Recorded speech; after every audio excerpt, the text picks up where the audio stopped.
सभी को जय श्री कृष्णा। आपका स्वागत है संस्कार कथा चित्रण में। आज हम सुनेंगे बज बारस की पावन कथा, जिसे वसुधा द्वादशी भी कहा जाता है। यह व्रत विशेष रूप से गौ माता और बछड़ों को समर्पित है। इस दिन महिलाएं पुत्र सुख, संतान की रक्षा और परिवार की मंगल कामना के लिए यह व्रत करती है। बज बारस 2025 में 20 अगस्त को मनाया जाएगा।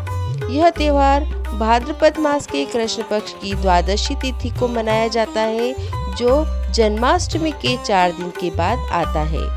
इस दिन महिलाएं अपने संतान की लंबी उम्र के लिए व्रत रखती है और गाय तथा बछड़े की पूजा करती है। बज बारस को गोवत्स द्वादशी के नाम से भी जाना जाता है। इस दिन महिलाएं गाय और बछड़े की पूजा करती है और उसके लिए प्रार्थना करती है।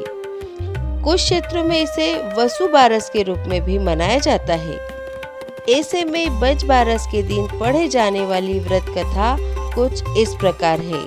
यहाँ हम 2 व्रत कथा का वाचन करेंगे। बहुत समय पहले एक गांव में एक साहूकार रहता था। उसके 7 बेटे थे। साहूकार ने गांव में एक तालाब का निर्माण करवाया, किंतु 12 वर्षों तक भी वह तालाब नहीं भरा। इस संदर्भ में साहूकार ने कुछ विद्वान पंडितों से सलाह लेना उचित समझा। साहूकार ने पंडितों से पूछा कि इतना समय होने के बाद भी मेरा तालाब क्यों नहीं भरा। तब पंडितों ने कहा, यदि तुम अपने बड़े बेटे या तुम्हारे बड़े पोते की बलि दोगे तो यह तालाब भर जाएगा। साहूकार ने पंडितों की बात मान ली और अपनी बड़ी बहू को पीहर भेज दिया। साहूकार की बड़ी बहू हर साल बज बारस का व्रत रखकर बज बारस की कथा सुनती थी। बड़ी बहू के पीहर जाते ही साहूकार ने वही किया जो उसे पंडितों ने कहा और अपने बड़े पोते की बलि चढ़ा दी। उसके तुरंत बाद ही बहुत ही तेज वर्षा हुई और तालाब पानी से भर गया। तालाब को पानी से भरा देख साहूकार उसकी पूजा करने निकल पड़ा और उसे ऐसा करते देख बाकी सभी लोग भी उसके पीछे तालाब की पूजा करने के लिए जाने लगे। जाते समय साहूकार ने अपनी दासी को गिलुआ धानुआ, इसका अर्थ है चने और मोट, बनाने के लिए कहा। साहूकार के यहाँ एक गाय का बच्चा था जिसका नाम भी गिलुआ धानुआ था। दासी ने समझा कि वह उसे गाय के बच्चे को पकाने के लिए कहकर गए हैं, तो उसने वैसा ही किया। साहूकार और उसकी पत्नी गाजे बाजे लेकर अपने बेटे बहू के साथ तालाब की पूजा करने लगे। कुछ समय के बाद जिस पोते की बलि दी गई थी वह गोबर में लिपटा हुआ मिला और कहने लगा कि वो भी तालाब की पूजा करेगा। उस बच्चे को देखकर साहूकार बहुत प्रसन्न हुआ और सोचने लगा कि गाय माता ने ही हमारी लाज रखी है, जिस कारण आज हमें हमारा पोता वापस मिल गया। साहूकार की बड़ी बहू, जो कुछ समय विलाप कर रही थी, अपने बड़े बेटे को देख बहुत खुश हुई। तब साहूकार भागता हुआ घर पहुंचा और दासी से गाय के बछड़े के बारे में पूछा। तब दासी ने उत्तर दिया कि आपके कहे अनुसार मैंने गेलुआ और धानुआ पका लिया है। दासी की यह बात सुनकर साहूकार क्रोधित हो उठा और अपनी दासी से कहने लगा, अरे पापिनी, यह तूने क्या अनर्थ कर दिया। पहले ही एक पाप तो मुश्किल से उतार कर आए हैं, उससे पहले ही तूने दूसरा पाप हमारे माथे मढ़ दिया। साहूकार और साहूकारनी चिंता में पड़ गए कि अब गाय आएगी तो उसे क्या जवाब देंगे। साहूकार ने बछड़े को खड्डे में डालकर दबा दिया। जब शाम को गाय जंगल से लौटी तो अपने बच्चे को वहां न देखकर चिल्लाने लगी।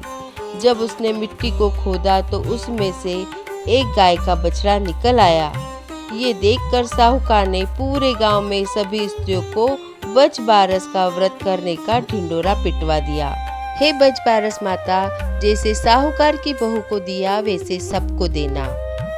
आइए अब बज बारस की पौराणिक कथा का वाचन करते हैं। बारस की पौराणिक कथा के अनुसार प्राचीन समय में भारत में सुवर्णपुर नामक एक नगर था।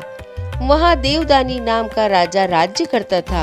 उसके पास एक गाय और एक भैंस थी। उनकी 2 रानियां थी। एक का नाम सीता और दूसरी का नाम गीता था। सीता को भैंस से बड़ा ही लगाव था। वह उससे बहुत नम्र व्यवहार करती थी। उसे अपनी सखी के समान प्यार करती थी। राजा की दूसरी रानी गीता गाय से सखी सहेली के समान और बछड़े से पुत्र के समान प्यार और व्यवहार करती थी। यह देखकर भैंस ने एक दिन रानी सीता से कहा, गाय बछड़ा होने पर गीता रानी मुझसे ईर्ष्या करती है। इस पर सीता ने कहा, यदि ऐसी बात है तब मैं सब ठीक कर लूंगी।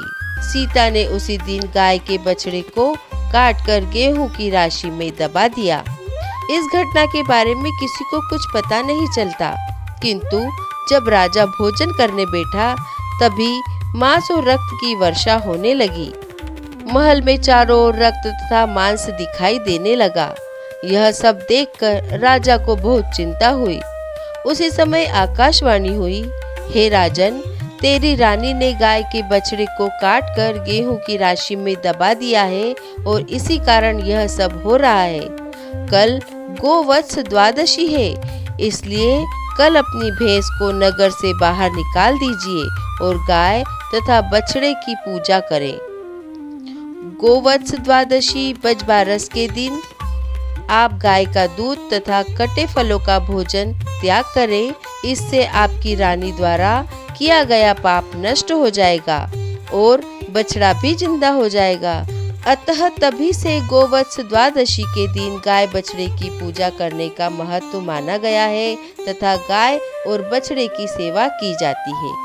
इस प्रकार बजबारस की कथा सुनने से संतान सुख की प्राप्ति होती है और परिवार में सुख शांति बनी रहती है। गौ माता का आशीर्वाद सदैव मिलता है।